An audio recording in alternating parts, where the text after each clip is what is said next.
on est à l'épisode 22 pour créer un SaaS et le valoriser à 50 millions d'euros. J'ai mon ordinateur devant moi et je vais vous montrer les choses importantes qui se sont passées sur Speechly. Donc niveau produit, on s'est plutôt bien amélioré.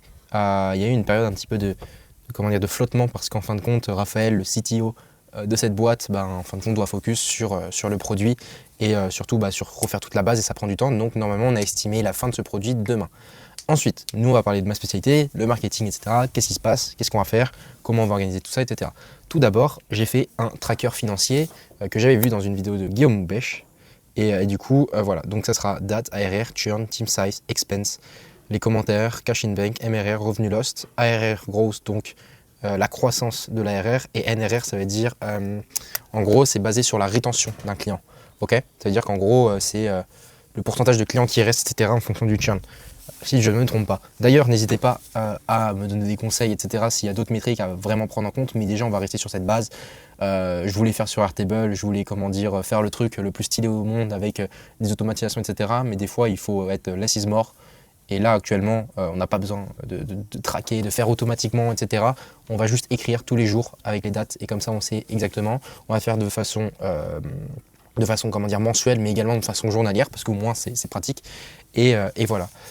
Sinon, du coup, j'avoue que moi j'ai eu des petites faiblesses les derniers jours, etc. parce que j'avais beaucoup de taf aussi pour mon agence, pour mes clients qui étaient à côté, etc. que je devais finaliser. Mais niveau marketing, comme je vous l'ai dit, on va focus. Du coup, également, j'ai eu un commentaire de L. Thomas Hop qui est « Merci pour ton commentaire ». Du coup, il me disait « Marc Lou dit totalement le contraire. Il explique justement qu'il faut mettre un paywall dès le début pour savoir si les gens sont prêts à payer pour ta solution ou non. Tu es vraiment sûr de toi ?»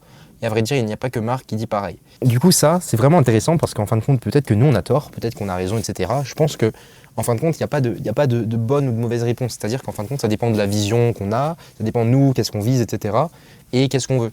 Par exemple tout bête, mais moi, je pense qu'en fin de compte, selon moi, pour qu'une personne en fin de compte soit vraiment intéressée par le produit, eh bien elle prend directement un essai de 7 jours et du coup elle passe sa carte sur ça. Moi sincèrement, j'ai envie que la personne essaye l'outil et se dise ok c'est un truc de fou, je sais pertinemment qu'on fera du revenu, je sais pertinemment qu'on va commencer à faire vraiment beaucoup d'émérits plus tard, mais je sais pertinemment aussi que c'est un jeu long terme et donc il n'y a pas besoin entre guillemets de se forcer à vouloir faire payer directement le gars parce qu'on a déjà de l'attraction, on a déjà beaucoup de téléchargements et moi ma métrique c'est le nombre de users que j'ai, c'est le nombre de personnes qui utilisent l'outil, etc. Et comme en fin de compte il y a une limite de 2000 mots par semaine, je sais que les personnes qui commenceront à utiliser progressivement et qui créeront l'habitude dans leur cerveau d'utiliser Speechly vont à un moment utiliser l'outil. Après, vouloir générer du revenu directement, je veux bien, mais malheureusement, j'ai pas envie que les personnes soient déçues. Moi, j'ai envie que les gens soient frustrés de leur essai gratuit et à partir de cette frustration, ils disent punaise, mais il m'en faut plus encore. Donc en gros, c'est ça ma vision. Mais en tout cas, je suis tout à fait d'accord avec toi. Et merci en tout cas pour ton commentaire. N'hésitez pas si vous avez des questions, etc. J'y réponds avec grand plaisir. Et voilà. Et aussi pour parler de clipping, je réponds aussi à la même personne qui m'a dit en vrai, tu vas sur Whoop, tu fais une campagne de clipping reward avec UGC genre 3 $, les 1000 vues, donc pay per view, et tu feras beaucoup plus de vues car ce sont souvent des gens qui ont des comptes Insta à 30-100K abonnés qui présentent des SaaS. En fait, là, il faut savoir aussi que lorsque vous faites du clipping avec Whoop, donc vous allez payer pay per view et ça va pas être par exemple des comptes d'influenceurs, ça va être en fin de compte directement, après ça dépend encore, mais ça va être directement des personnes qui vont créer des comptes pour vous, donc au nom par exemple de Speechly, donc Try Speechly, Get Speechly, Speechly.io, Speechly AI, etc. Et en gros à partir de ça, directement vous allez pouvoir spammer avec ces comptes là. Et du coup c'est pas des comptes chauds, etc. Donc voilà, et c'est relativement cher en plus, 3 $ tous les 1000 vues. Mais voilà, en tout cas, on va commencer le clipping. Mais je pense que c'est plus intéressant de le faire progressivement et de façon interne parce qu'en fin de compte, on n'aura pas de problème déjà de 1, que Whoop nous prenne beaucoup de commissions. Surtout que quand on commence, évidemment, on n'a pas le revenu et le budget qu'on aurait si on avait levé 300K par exemple. Par exemple. Et voilà, et en plus, évidemment, c'est plus intéressant de commencer en interne.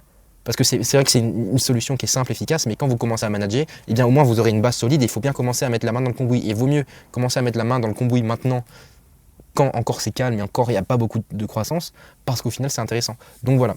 Et sinon, aussi du coup, dernière chose, j'ai fait mon premier post Twitter qui a vraiment bien marché. Bon, je vous montre ce que c'est directement. Attendez, j'ai mon Opal que je dois débloquer.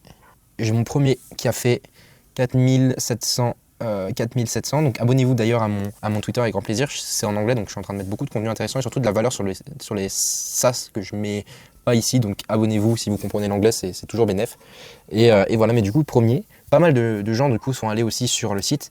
Mais voilà, mais en tout cas, à partir comment dire, de demain et à partir de cette semaine, de la fin de cette semaine, eh bien, tout simplement, je commencerai, comment dire, à alimenter de plus en plus et en fin de compte à faire plus de loom où je mettrai directement les datas et le tableau que je vous ai montré.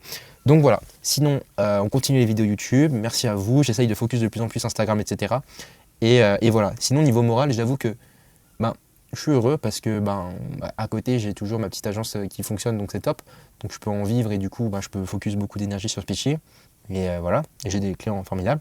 Mais c'est vrai que en fin de compte c'est une aventure qui est assez pas compliquée, si compliquée, qui est simple mais qui est pas facile. C'est-à-dire qu'en fin de compte on est à nous-mêmes. Le SaaS c'est vraiment un business model super dur parce qu'il y a des bugs H24 etc. Il faut régler. Bon là Dieu merci il y en a moins.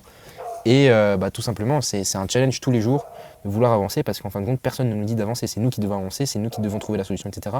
Heureusement que j'ai des amis qui sont bons en entrepreneuriat, ils se reconnaîtront. Je peux en citer certains, mais par exemple, on a Louis que vous connaissez sans doute, qui est un boss et qui m'aide beaucoup, qui me donne beaucoup de conseils. Il y a beaucoup de monde, Arthur, Mich, beaucoup de monde et je les remercie. Mais c'est vrai que c'est toujours difficile quand on vient du milieu d'agence de switcher comme ça parce qu'on n'est plus sur le même système de rémunération et c'est assez frustrant on va dire. Mais je sais très bien que ça payera et que nous, notre vision, elle paiera sur le long terme et ça plaira, comment dire, au fil du temps. Et que voilà, on a une grosse partie de marché à prendre, etc. avec nos concurrents et on va tout casser. Donc, en tout cas, merci pour ceux qui me suivent tous les jours, etc. Je vous remercie. Abonnez-vous, likez la vidéo, commentez-la si vous avez des questions. Également, téléchargez Speechly qui est le voice to text, le speech to text intelligent pour votre Mac qui vous permet d'aller 3 fois, 10 fois plus vite, 100 fois plus vite et arrêter d'écrire sur un clavier qui existe depuis 150 ans pour tout, donc que ce soit vos messages, que ce soit vos prompts ChatGPT et vos prompts en fin de compte pour faire du prompt engineering pour VO3, pour plein de choses, que ce soit du développement, que ce soit également pour tous vos mails, etc. Des mails totalement personnalisés avec vos variables custom, c'est-à-dire vos liens de calendrier, plein de choses, etc. Et en gros, le but, c'est d'avoir le speech to text le plus complet et surtout le plus efficient pour une utilisation qui est tous les jours pour tout ce qui est fondateur, entrepreneur, en tout cas les personnes qui utilisent leur Mac tous les jours. Donc voilà, merci à ceux qui font déjà confiance au projet. On se retrouve dans une prochaine vidéo. Et voilà, et d'ailleurs, j'ai acheté une WOP. Bon là, c'est la WOP d'essai. Ok, vraiment cool. Et je vous conseille aussi d'acheter, comme ça on va traquer aussi, pas que le SaaS, mais aussi ma personne. C'est marrant. Et là, par exemple, niveau stress, je suis low, donc c'est cool. Mais je suis curieux de voir si, par exemple, j'ai stressé pendant la vidéo. Je suis à 62 battements par minute, donc c'est chill. Et là, niveau stress, je suis chill apparemment. Ça calcule. Ouais, je suis chill. Donc parfait. Merci, vous me détendez. On se retrouve demain. On casse tout. Ayez confiance, lancez vos projets. Mettez-vous sur les réseaux à fond. Et ciao.